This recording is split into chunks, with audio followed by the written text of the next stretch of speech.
that's how you people call me in this realm. I travel within realities, opening gates to bring him to existence, your existence. I am here to prepare your reality for what is to come. And I find that this plan absorbs more information if told in form of stories. It's a necessary step for me to tell stories, whether you listen or not, and the echo of my voice will travel to the very end of this verse.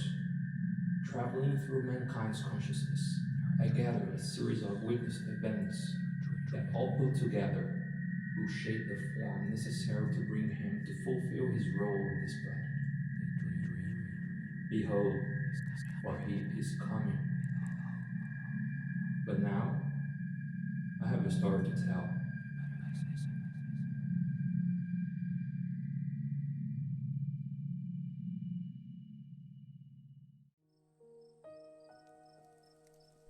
Crickets.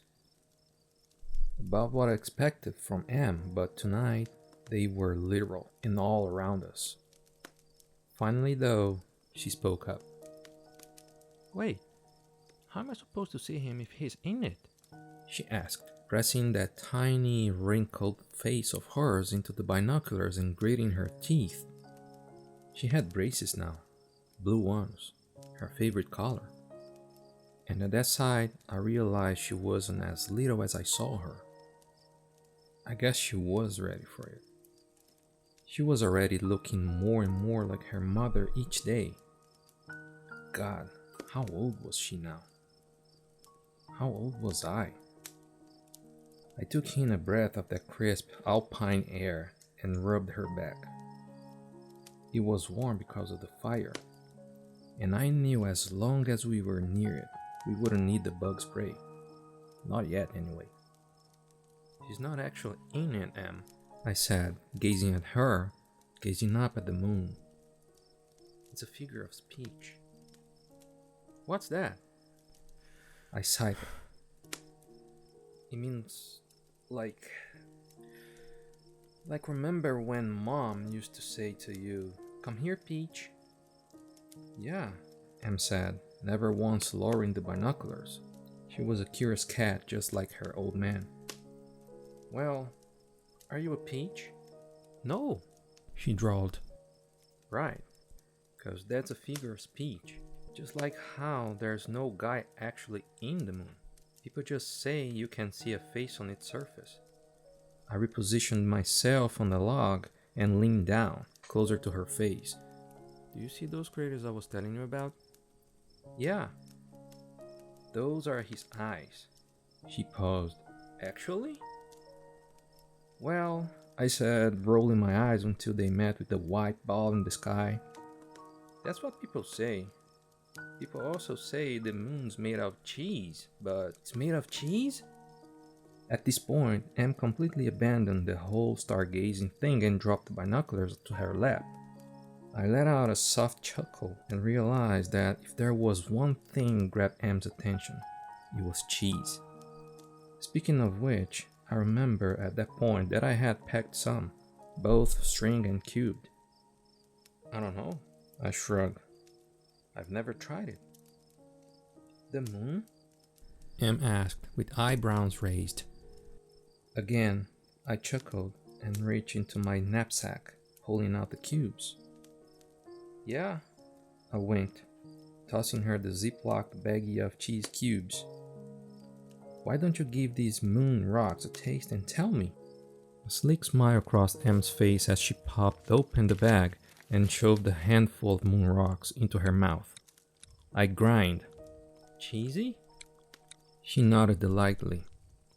I leaned back some, careful not to force the moss-smoother timber to roll out from under me, and peered up into the night sky as only the crickets, the crackle of the fire, and my daughter's munching on cheese filled the silence that was otherwise deafening. There was hardly any light pollution up there, and the only glow to be seen was that of the milky moon and maybe a handful of fireflies. I sighed. It was now time for that dreaded talk. The talk. The whole reason I had brought Em out here. I wish Mom could have been here to tell you all these, but... What? She cocked her head like a bird. I shook my long face and couldn't help but roll my eyes as a slight smile smeared across it. Victoria was so much better at these types of things. Well, you're getting older, Em, and... A flash of light streaked across the sky. Em looked up and immediately pointed a finger into the dark clouds looming overhead. A second later, a second finger formed a peace sign, and she continued verbally. 3, 4... A crack of thunder boomed somewhere in the distance. Em's hand weighted into a fist, then she turned to me. 4 miles away, Dad, she said. I nodded down at her. Em, you're getting older and... I started, still looking down at her, and... Well... I'm proud of you. I chickened out. Thanks, Dad, she said. I nodded and stood just as another flash shone through the trees. Again, Em started counting. 1, 2...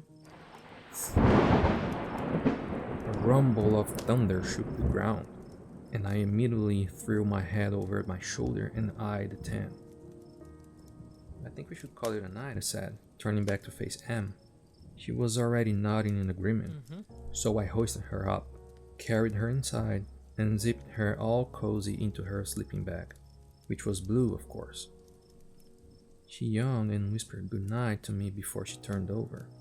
And again I rubbed her back as another flash and roll of thunder ricocheted through the forest. Before I hit the sack myself, I stuffed the ziplock of marshmallows into my knapsack and carried it off into the tree line, about 200 feet away from the fire. On an old, slender oak tree where I had tied off the rope of our clothesline, I dropped the knapsack full of snacks and bug sprays and sunscreens on a limb about 6 feet or so off the ground. If there were any black bears or critters around, I wasn't gonna lead them straight back to our camp. Then, once the bag was secured, I turned and started threading through the open field of high grass toward the fire just as the trickle of rain dotted my arm. Really? I took a final defeated glance back at the line of nearly dry clothes at the forest edge and shook my head, realizing I was gonna be sporting my pajamas on the hike back to the car. I awoke in a hot sweat.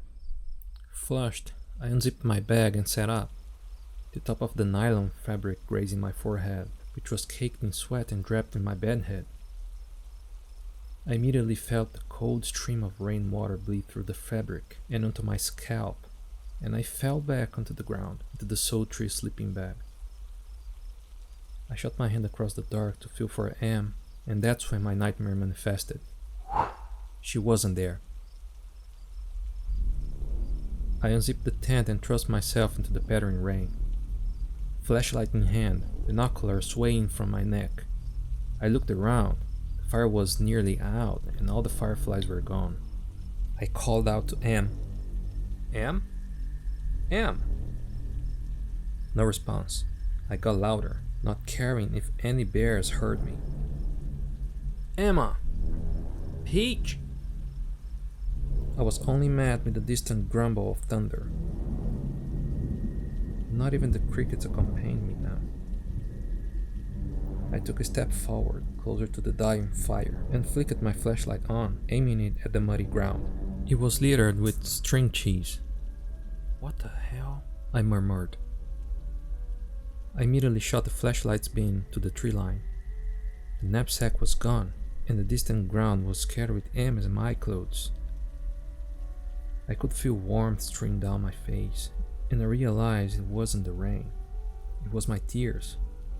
I let out a shrill cry, a gush of breath materializing from my mouth as I took a step closer to the faraway forest, unsure what to do as the grass crunched beneath my socks. The pale moon lingered off in the distance, its oblong, faceless face mocking me. I lifted the binoculars to my eyes and peered through. Em wasn't anywhere to be seen. Only the angular limbs of trees and the tethered rope that once upheld our clothes, now barren aside from a single black tie. That's when she faded into view. Em. from somewhere within the pitch-black brushes of trees. She emerged, seemingly skipping. I instantly felt that spring in my footing to start galloping toward her, but something held me back. Something that turned that hot sweat of mine into a sting of sharp coldness running down my neck. Her feet weren't touching the ground. My bed head stood on end as I realized what she was doing. She was hanging there, like how our clothes hung from the line, and through the now foggy lens of the binoculars I could see, through my tears, that her face was dropped like a wilted flower, and that the little prance she was doing was nothing more than the thing holding her up. That limb, bouncing her ever so slightly up and down like the rattling of a cat toy. I am paralyzed here, now, standing in this field across the woods, a dead fire and floated tent behind me, not only because I know that isn't my daughter and that I would never bring a tie to go camping, but I have now realized, gravely, Oh no. that isn't the moon.